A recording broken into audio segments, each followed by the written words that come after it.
अस्सलाम वालेकुम एवरीवन। आज हम बनाने वाले हैं डो। बहुत सी मुझे रिक्वेस्ट आ रही थी कि सेपरेट डो की आप हमें रेसिपी बना कर दें, ताकि जो लोग सीखना चाहते हैं डो बनाना वो घर में बाज़ार जैसी एक परफेक्ट डो तैयार कर सकें।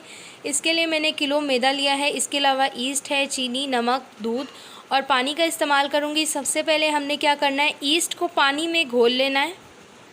सबसे पहले ईस्ट लेंगे। ईस्ट मैं ले रही हूँ 2 चम्मच, और यहाँ पर जो मैदा है मेरा किलो है उसके हिसाब से मैंने ईस्ट ली है। अगर आपका मैदा कम या ज़्यादा हो तो आप ईस्ट की मिकदार उसके हिसाब से करेंगी।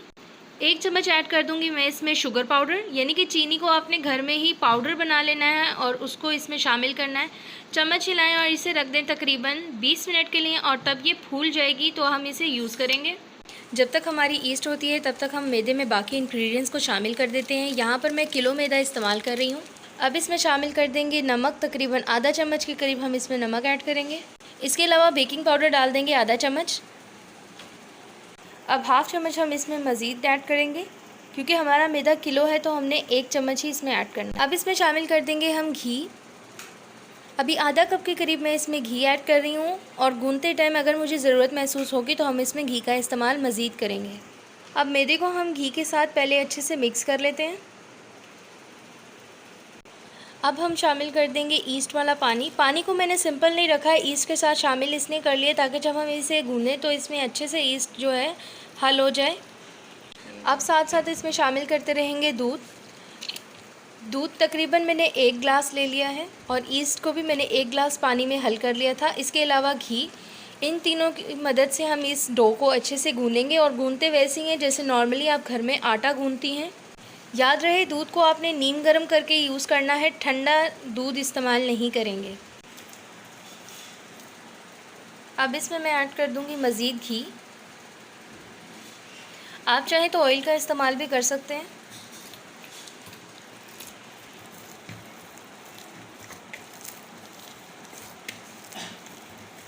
आपने इसे तब तक गूँधना है जब तक कि ये एक नरम सी डो नहीं बन जाती।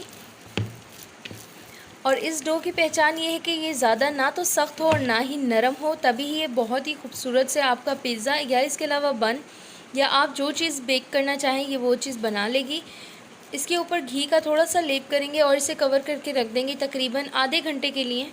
आप इसे रैपिंग शीट या किसी ढक्कन की मदद से कवर करके रख लें। आधा घंटा इसके लिए बेस्ट है। अगर आप और अच्छा रिज़ल्ट चाहते हैं तो इसे 1 घंटे का रेस्ट भी दे सकते हैं, और इसे रूम टेम्परेचर पे रखेंगे। अब हम चेक करते हैं 1 घंटे बाद। 1 घंटे बाद हमारी डो एकदम तैयार हो चुकी है। मैं आपको चेक करा देती हूँ। देख सकते हैं कि ये कितनी नरम बनी है और एकदम फूल चुकी है। अगर आपको मेरी ये वीडियो पसंद आए तो लाइक कीजिएगा, और एक ना एक बार इसे ज़रूर ट्राई कीजिएगा। ये बहुत ही ज़बरदस्त डो बनती है। देख सकते हैं कि ये कितनी नरम बनी है और एकदम फूल चुकी है। अगर आपको मेरी ये वीडियो पसंद आए तो लाइक कीजिएगा, और एक ना एक बार इसे ज़रूर ट्राई कीजिएगा। ये बहुत ही ज़बरदस्त डो बनती है।